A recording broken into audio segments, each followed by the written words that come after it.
Le dictateur russe Vladimir Poutine a commencé des purges massives, et même l'élimination de tous les fonctionnaires indésirables. Aujourd'hui, on a retrouvé mort l'ancien gouverneur de la région de Koursk et dernier chef du ministère des Transports de la Fédération de Russie, Starovoït, qui a été abattu. Plus tard, il s'est avéré que Poutine avait renvoyé Starovoït alors qu'il était déjà mort. Et aujourd'hui même, on a également retrouvé mort sur son lieu de travail le vice-ministre des Transports.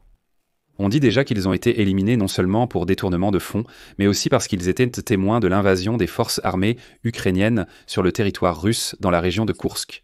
Et ils en savaient trop. Le président américain Donald Trump peine toujours à se remettre des résultats des négociations avec Poutine depuis quelques jours. Le Kremlin impose de nouvelles exigences à l'Ukraine et à l'Occident pour cesser la guerre, tout en s'efforçant avec une énergie renouvelée de diviser l'Union européenne de l'intérieur. Lavrov, chef du ministère russe des Affaires étrangères, a déclaré que pour la paix en Ukraine, il faut maintenant reconnaître pleinement les nouvelles réalités territoriales en droit international.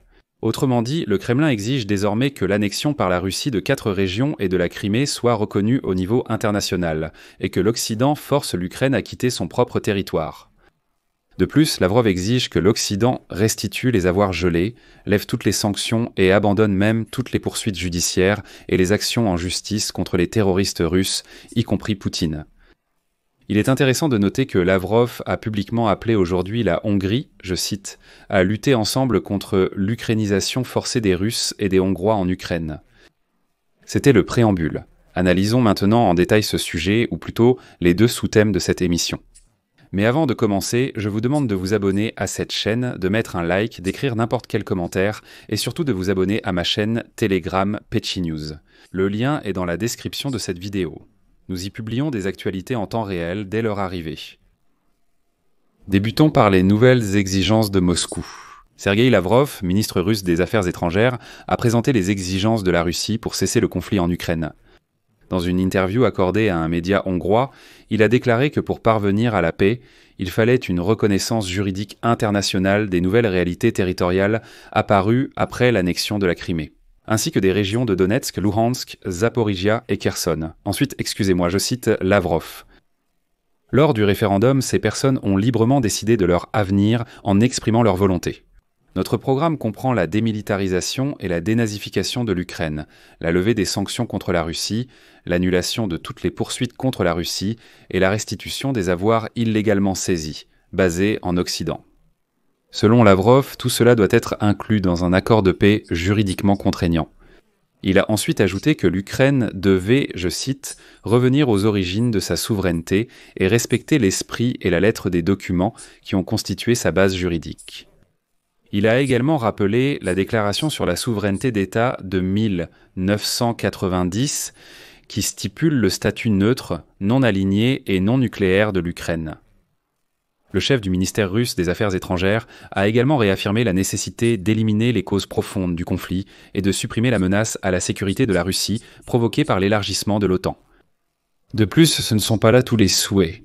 Parmi les souhaits de Moscou, je cite « garantir les droits de l'homme sur les territoires restant sous le contrôle du régime de Kiev, qui depuis 2014 détruit tout ce qui est lié à la Russie. Le peuple russe ou russophone, y compris la langue russe, la culture, les traditions, l'orthodoxie canonique et les médias russophones. » Alors passons maintenant point par point. Il n'y a pas eu de référendum sur les territoires occupés par les Russes. Ils ont été organisés sous la menace des armes, en temps de guerre et sans aucun observateur international. De plus, ils n'ont pas été organisés selon les lois de l'Ukraine. C'est le territoire de l'Ukraine et les lois ukrainiennes y sont en vigueur. De plus, la majorité des habitants de ces territoires ont été contraints de quitter ces régions après le début des hostilités.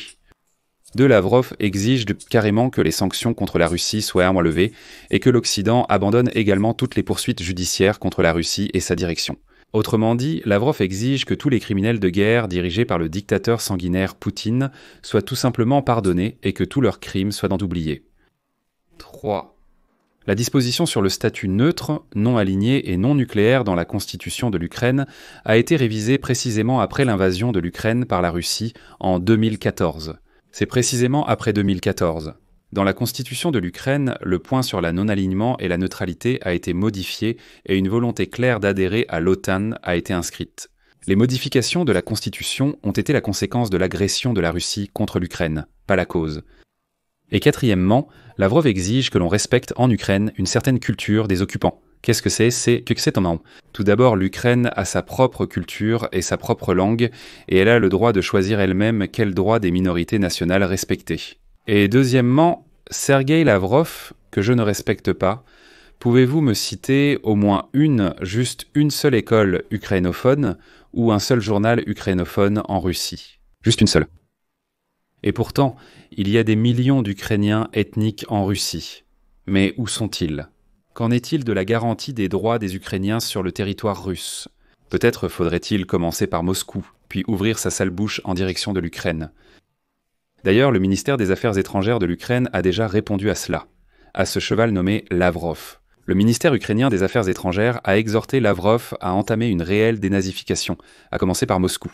Selon le ministère des Affaires étrangères, la véritable dénazification doit commencer par Moscou.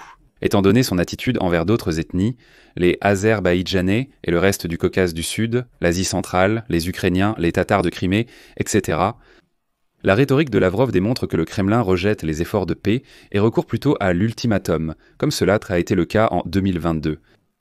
L'Ukraine appelle ses partenaires à frapper immédiatement les dénazificateurs russes avec de nouvelles sanctions afin de les ramener à la réalité.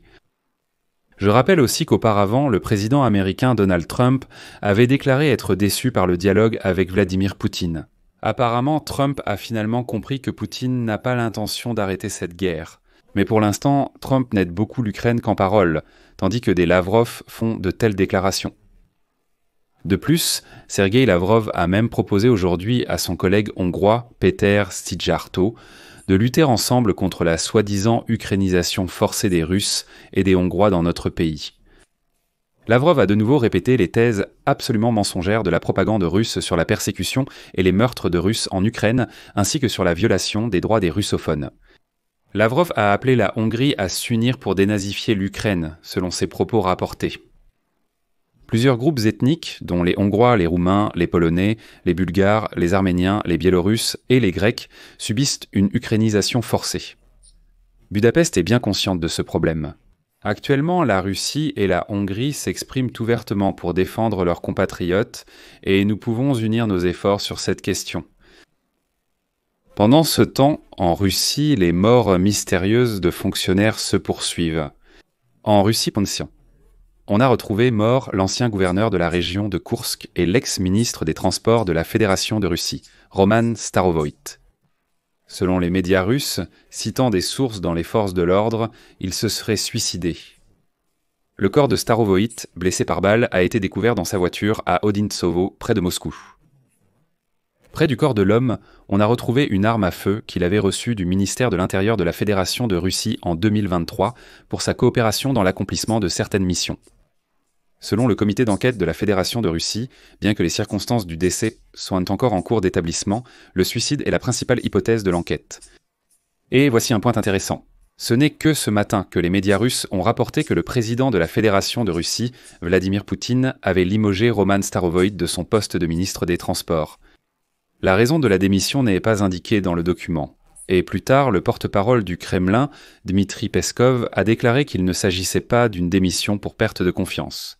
Mais en réalité, il s'est avéré plus tard que Starovoït se serait suicidé par balle dans la nuit, et que Poutine avait limogé un ministre des Transports déjà décédé. Je rappelle que ce Starovoït a pris la tête du ministère des Transports en mai 2024, et qu'avant cela, il avait occupé pendant 6 ans le poste de gouverneur de la région de Koursk. Mais les médias russes estiment que la principale raison du limogeage de Starovoït du poste de ministre des Transports est le soupçon de détournement de fonds lors de la construction de fortifications dans la région de Koursk. Un ancien gouverneur de Koursk, Alexei Smirnov, aurait témoigné contre lui. Smirnov fait l'objet d'une enquête pour détournement de fonds lors de la construction de fortifications depuis avril, puisque Starovoït dirigeait sur la région avant le début de l'offensive des forces armées ukrainiennes contre la région de Koursk. Il est également révélateur que, la veille, Andrei Badalov, vice-président de Transneft, soit soudainement tombé de la fenêtre de son appartement et soit mort sur le coup. Mais ce n'est pas tout. Dans ce même ministère des Transports de la Fédération de Russie que dirigeait Ftorovoït. Andrei Korneitchouk, chef adjoint du département du fonds foncier, est décédé aujourd'hui sur son lieu de travail en pleine journée. Korneitchouk, 42 ans, s'est subitement levé lors d'une réunion et s'est effondré, mourant instantanément. Tout simplement, en un jour, et bien soudainement, par hasard, à cause des circonstances, d'abord le ministre des Transports meurt, puis le chef adjoint. Il ne serait pas surprenant qu'un autre employé du ministère des Transports soit aussi décédé aujourd'hui. Eh bien, voilà ce qui arrive en Russie quand un dictateur n'aime pas quelqu'un. Ici, nous ne pouvons que leur souhaiter bonne chance dans ces lectures. Ici, je mets des points de suspension. Les amis, donnez votre avis, écrivez vos conclusions dans les commentaires sous cette vidéo. Abonnez-vous à la chaîne, cliquez sur la cloche et n'oubliez pas de mettre un like.